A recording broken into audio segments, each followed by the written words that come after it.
Howdy folks, and welcome to this week's edition of Storytime. Exciting news on the Kerry front. I have just been approved for a new house, so will be moving out of my apartment in the coming weeks and moving into a cool house. So we're going to have a new location for Storytime. Thus the no makeup messy hair look, because Melbourne for once is turning on the summer. So what's today's Storytime going to be about? Let's have a look. Thanks to everyone that has sent in topics. There's been a couple of them and they are pretty exciting. So today's story time is about moving house. That's actually very topical because we are coming up to it. So when I moved into... makes me laugh.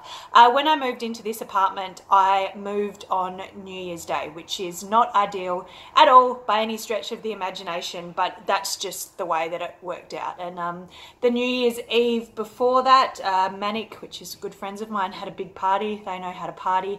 It was a paint party, so I partied all night, drunk like 3/4 of a bottle of Captain Morgan's, got home about 6 a.m, had a bit of a vom in the shower and had to waffle stomp it down the plug hole. I'm sure we've all been there. And then at about 2 o'clock, I'm like, all right, you got to get up, you've got to move, you've got to get your shit done. So obviously it was New Year's Day. Everyone was really hungover and no one could help me. So I did it all myself. I had a Magna wagon and I was moving from one Mill Park address to another Mill Park address, so probably about 5 Ks. So all day I was doing trips by myself.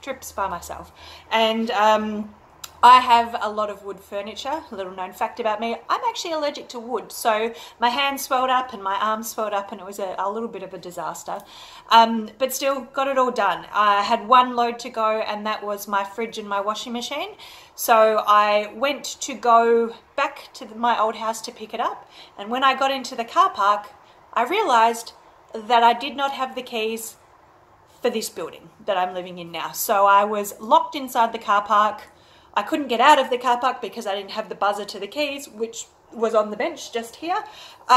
So I was a hungover piece of shit and I ended up opening the boot of my car, crawling into the fetal position and crying until somebody that walked past come and helped me to ask if I needed any help.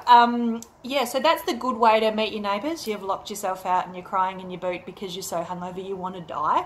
And the moral of that story is if you are moving, always check your pockets for the keys. And locksmiths on public holidays are pretty expensive.